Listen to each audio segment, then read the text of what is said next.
The Anaheim Ducks master plan has been revealed. We get into an article that was published on The Athletic that talks about what the Ducks are planning to do with their defensemen. We also get into the national TV announcement. How many times are the Ducks going to be on national TV this year? We get into all that in this edition of Ducks Digest. Hey, it's Mike Nelson. Make sure to subscribe to the channel. I want to thank the 8% of you, the ones who are watching these videos, who have already hit the sub button, but 91% of you have not subscribed yet. We're the newest Anaheim Ducks YouTube channel, so make sure to hit that subscribe button. So as we know, the Ducks have some decisions to make when it comes to their defensive prospects. This article from The Athletic talks about this. The Ducks have a royalty of defensive prospects. Tristan Luneau, Pavel Mitnyakov, Olen Zellweger, Ian Moore, Stian Solberg, and Drew Helleson. All while Jacob Trouba and Radko Gudas look to be free agents after the upcoming season. How do you foresee Verbeek and Quenneville solidifying their defense this year and into next year? A trade or two might have to happen to diversify the team's needs. That was a question here. So, this is what this article answers. It says that the Ducks are in playoff contention or even holding down a spot at the 2026 trade deadline. I don't see Trouba or Gudas being dealt unless one or both specifically wants to move. Now, you don't want to let valuable unrestricted free agents walk for nothing, but also you don't want to jeopardize the club's first run at the playoffs, right? I mean, the Ducks may be finally close to making the playoffs with Gudas, with Trouba. Why would you throw that away, right? I think they like to keep some of the veteran presence, but enlisting all those young defenders, it highlights an area they could pull from to engineer a trade for a high-impact forward, preferably one that still has prime years left in a contention window. So, the Ducks have a lot of young defensemen, right? They have a lot of young defensemen that hopefully in the next couple years are going to be, mainstays for the Ducks, right? And I think that's what the Ducks are looking at. And they have a couple guys right now, a couple old guys, you would say, in Gudas and Trouba, who are basically on the back end of their careers, right? And are on expiring contracts. This is it for them, right? I mean, the Ducks know that this is it for both of these guys. I mean, this is their last year of their contracts for Trouba and Gudas. So next summer, I mean, they're going to play the whole season if they stay with the Ducks the whole year. And then next summer, they're free to go or free to retire as well, right? I mean, we can't rule that out. Gudas or Trouba could basically hang it up as well after the season's done. I mean, can't be surprised about that, especially depending on how the year goes for them, right? So the Ducks know they have options at defense. They have a lot of options when it comes to making these moves. They have a lot of young guys coming up. But what do the Ducks do here? I mean, honestly, if you ask me, what do you think out there? Do you think the Ducks move any of one of these two guys, Gudas or Trouba?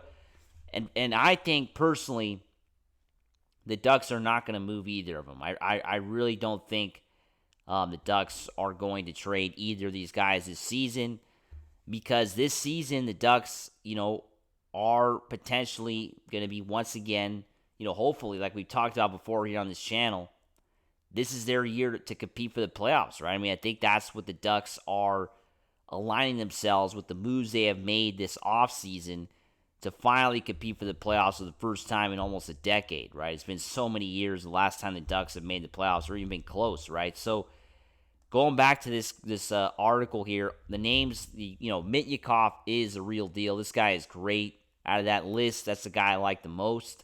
Zellweger as well.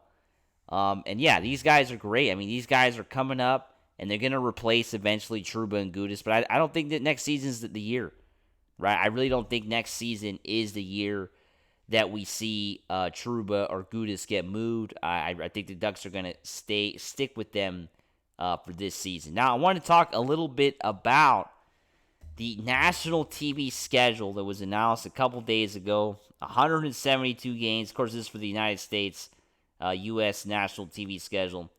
172 games to be broadcast by ESPN Networks and TNT, starting with that triple header on October 7th, which can't come soon enough. We've got to, I just cannot wait for the NHL season. I mean, it's you still got baseball and college football that kicked off earlier today, or kicked off last week, I should say.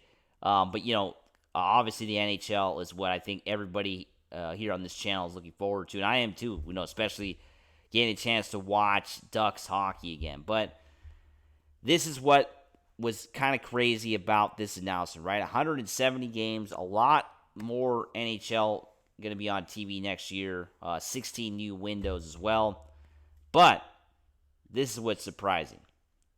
Look at the amount of national TV games the Ducks got in comparison with other teams.